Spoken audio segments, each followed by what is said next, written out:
どうもこんにちは、福山茂です。今回の YouTube のテーマは、負債は悪なのかです。今回の内容について、1、負債は悪なのか。2、負債を持つことでできること。3、負債を持てるのは〇〇がある人。4、ご利用は計画的に。これらについて説明していきます。1、負債は悪なのか。負債とは、他から金銭や物資を借りること、その借りたもの、また債務を言います。別の言い方では借金のことですね。債務があると聞くと、大変そうだ、大丈夫か、と負債イコール悪という印象を抱かれがちです。僕もそういう認識でした。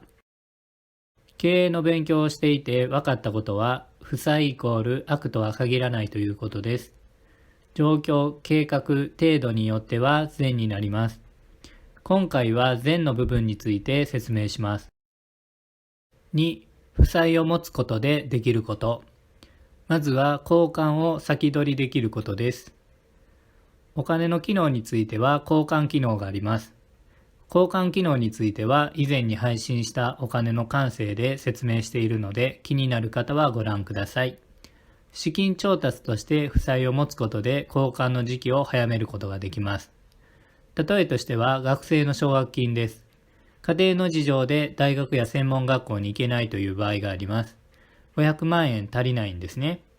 働いて年間100万円の貯金では5年かかります。年間100万円の貯金をすることは結構大変ですよね。そういう場合には奨学金を借りることで入学が早くできます。次はレバレッジ効果です。自分の資金と負債を併用し利益を大きくすることです。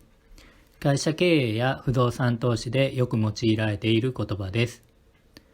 例えとしては100万円で売上110万円、負債の金利が年 3% の場合について説明します。自己資金100万円では売上110万円で利益は10万円になります。自己資金100万円、負債400万円では売上550万円で利益50万円になります。金利の分の計算では400万円×金利 3% イコール12万円です。なので利益50万円引く12万円で純利益は38万円になります。この計算はあくまで100万円で利益が10万円、つまり利益率 10% の場合です。負債を含めて資金が多いと100万円に比べて人材や機材に対して投資できるので、より生産性が高くなる場合があります。資金が多い方が社内投資でき、上記より利益率を高めれる可能性があるということですね。3、負債を持てるのは〇〇がある人。質問1つ目です。1億円を融資してもらえるように銀行へ行って話をしてください。クリアできそうですか？融資は負債のことを言います。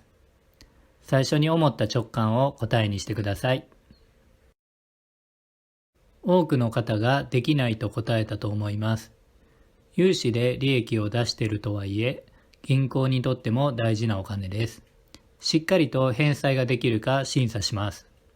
負債を持つには銀行の審査を通らないといけませんよね。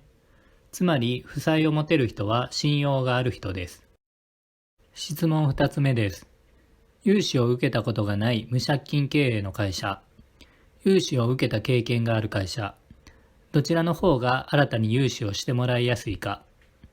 これは会社経営の勉強で学んだことです。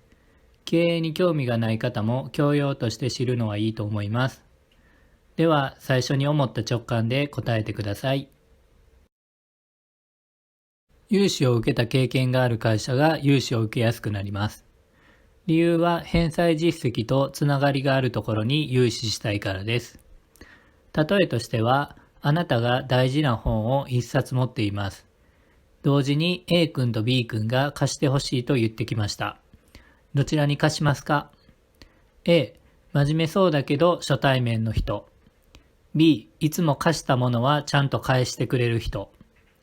もちろん、たまには違う人にも貸してみようという心理があるかもしれません。気持ちはわかります。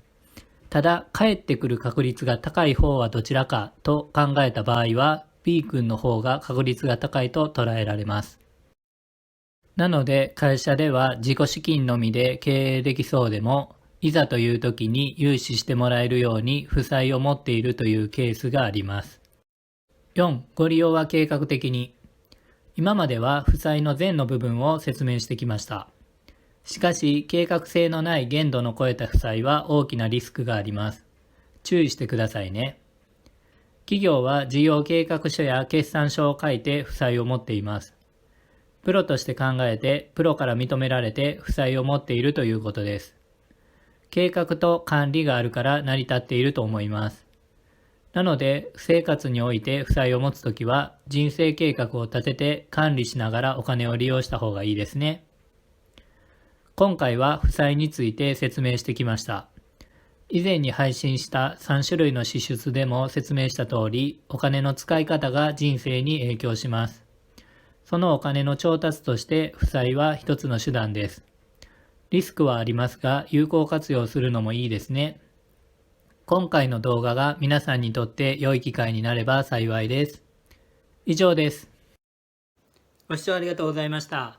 今後も一緒に人生資源について勉強しませんか？もしよかったらチャンネル登録のボタンをクリックしてください。